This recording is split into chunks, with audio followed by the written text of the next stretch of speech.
So Ose Bonsu, our art judge, says that Ada Hao's multidisciplinary approach has a playful sense of experimentation and performance.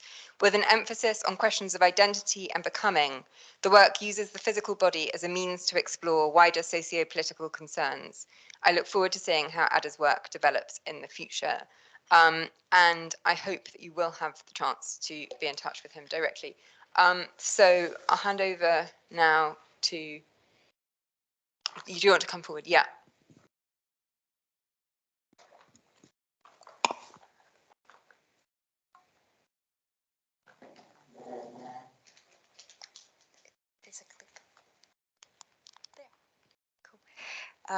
Thank you. My name is Ada Hao, and thank you for Mahler Luet Studio and Evan Juritz Prize and the committee for shortlisting me as part of this crowd here, and also for Kevin and Lara for your help for getting this together. So I'm currently finishing my practice-based PhD in University of Arts in School of Arts and Media. And I'm going to talk a little bit about Contactic. It's a project that has derived from my practice-based PhD, and is supported by, you can't see there, but it's supported by the Center for Digital Media Research at the University of Brighton. So in my practice, I use fictioning as a method to create different fictional characters, and in the process of becoming, not becoming what or who, but becoming something unknown. And through the process of performing, and engagement with participants and spectators and audiences, I'm able to learn the unknowing, to learn through the process of becoming, fictioning, being and becoming. So this is one of the fictional characters that is kind of seeding for the project Contactic. So it was a virtual assistation that developed in a fictional character in this virtual facial clinic called the Best Facial Clinic, developed during the lockdown in 2020 and 21. You can see here is a poster on the right for the open call for participants, and on the left is me in the studio wearing a lab coat for the virtual assistation. It's thinking along the idea of when our body are confined to a finite space, we should imagine the counter-actualization of a limitation we face by transforming the negatives into positive relations, encounters, and passions, as said by Bertotti. So I use the fictional narrative to create a telesthenesthetic experience to suture together fantasy and reality through the participation with audiences. So these are some of the screenshots with participants.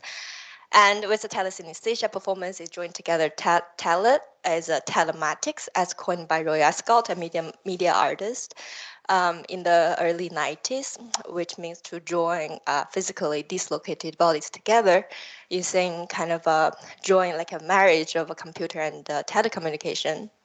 And the synesthesia in telesynesthetic performance is the kind of transferring from one sensual modality to another. Like I smell something when I see the word red, like that. So the participants, their encounter, when they come into the session, they encounter with this meditative sound and choreographed synesthetic treatment that is created in response to their pre-session assessment. And their faces are superimposed with like kind of natural landscape you can see, and inspired in relation to the idea of like a sensory homunculus of how our body will look like with some amount of cerebral tissues which receive the somatosensory cortex. You can see on the left. And I will have my hands during the session coming out of their mouths, their eyes, to give them a hug virtually in this like virtual third space, to create this kind of virtual hapticality, this virtual touching, and using eye as a way of touching. And some participants say that they actually felt the kind of like, when they see me virtually touching their eyebrow, they actually felt this like kind of itchiness around their eyebrow and feel more kind of aware the boundary of the body, the surface that they're in contact with.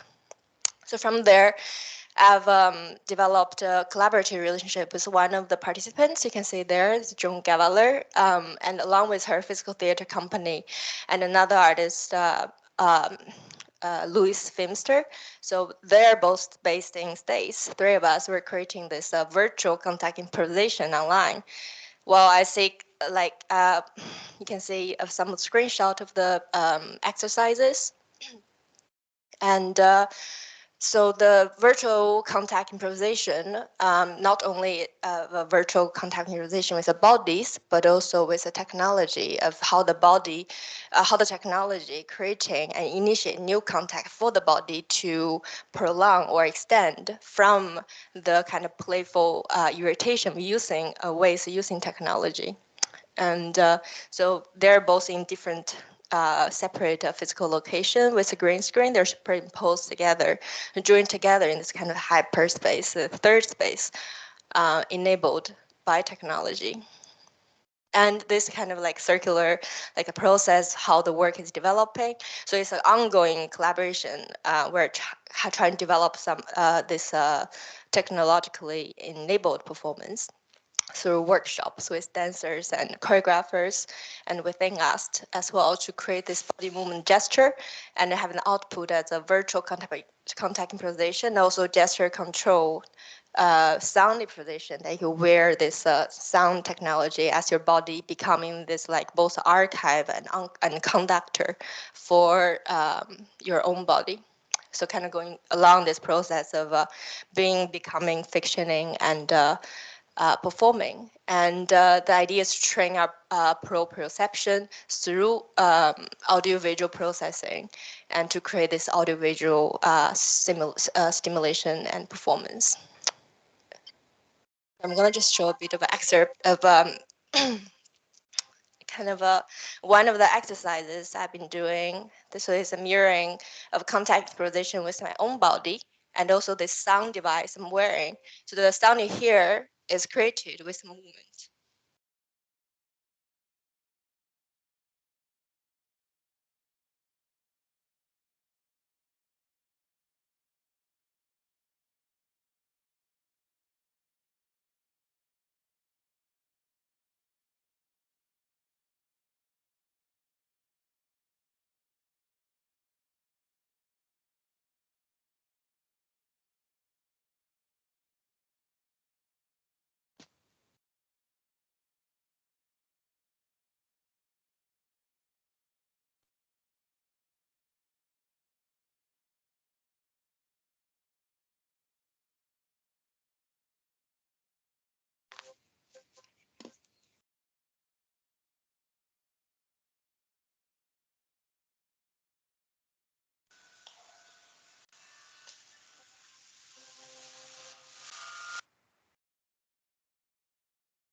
Yeah, so that's a kind of part of the exercise.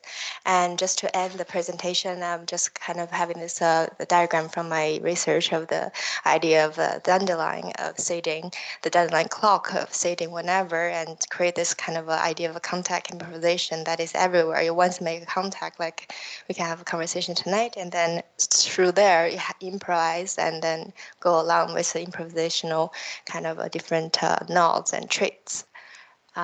Yeah, so that's it. Thank you.